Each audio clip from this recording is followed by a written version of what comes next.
Myanmar's military is waging war on its citizens. Some say it's time to fight back. This is from CNN. It's from April 6, 2021. And they admit down here, a senior rebel leader and several protesters say a small but growing number of pro-democracy activists are heading into the jungles where they are receiving combat training from ethnic militias. Now, I warned about this a while ago, that these so-called pro-democracy protesters were never peaceful. They were violent from the very beginning.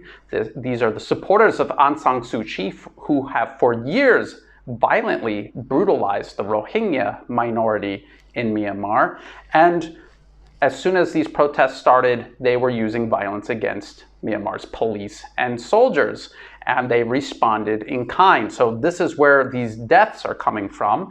And this is the story CNN is trying to tell to explain why this violence is going to escalate, because they're not going to be able to cover it up forever.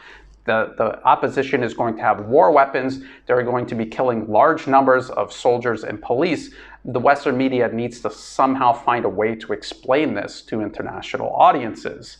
And this is exactly what they did in 2011 in Syria and Libya as well. They pretended that they started out as peaceful protests and escalated into violence because of a government crackdown. That's not true. They were violent from the beginning.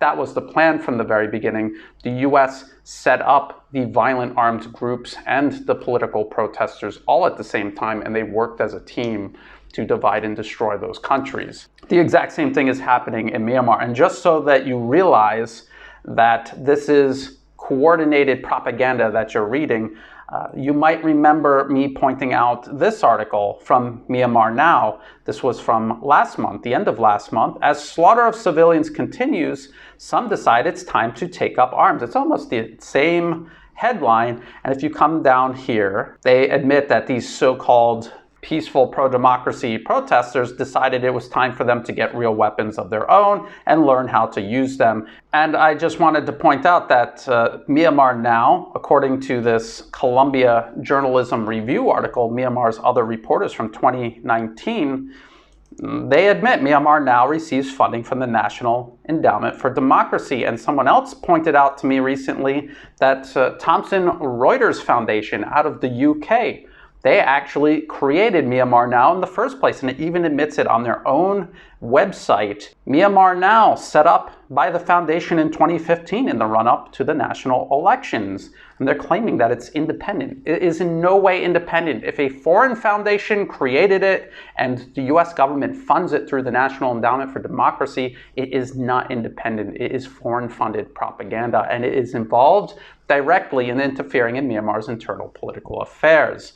So I just wanted to point that out to you so that you understand that this singular narrative is not because this is what's really happening in Myanmar. It's because the same circle of interests are controlling this narrative. What CNN says and what Myanmar Now says. They're all funded and influenced by the same circles of Western interests. Now back to the CNN article, if you go down, they've got this map. Myanmar's coup may draw its ethnic rebel groups deeper into conflict. Now, without a doubt, the so-called pro-democracy movements in Myanmar, I've shown this many times, they are funded by the US government through the National Endowment for Democracy. But what about these ethnic groups? And they show you the most significant groups are Kachin, Shan, Karen, and down here, Rakhine State. And if you go to the National Endowment for Democracy's own official website for Myanmar, which they're still calling Burma, and you look up Shan, 23 results. That's how many programs. You just go through here. You can see all of the Shan state programs the US government is funding. What about Karen? 6, right here. Karen State News and Information Service. You will see the Western media citing them as if they're independent media. They're not. They're funded by the US government. And what about Kachin?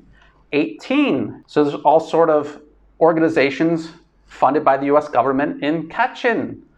And so these ethnic groups with these weapons that these supposed pro-democracy protesters are going to go receive training and weapons from, they're also funded by the US government. They are also supported by the US government. And I'm going to get into that in future videos, just how deeply backed by the US government these ethnic rebel groups are. I'm one of the few people covering this right now. People are still accusing me of, defending a brutal dictatorship in Myanmar that's killing its own people. The military and police in Myanmar are most likely killing people, but that's because they are being attacked and they are being killed also. That's how armed conflict works. And we can see how the US is moving this in the exact same direction they did Libya and Syria in 2011. So I cannot warn people often enough or urgently enough that this is something that we have seen before. It is something that is happening again right now, and if we don't warn people and if we don't start pressuring people to act about this, this is going to happen again. The US is already maneuvering to intervene in Myanmar. They're already setting it up so that they can politically and also militarily support this opposition that they have created themselves in a conflict that they themselves have triggered.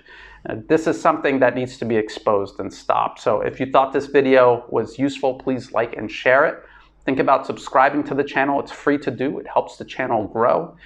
Look in the video description for these links, as well as for ways you can help support my work so that I can continue making videos like this. And as always, thank you for watching.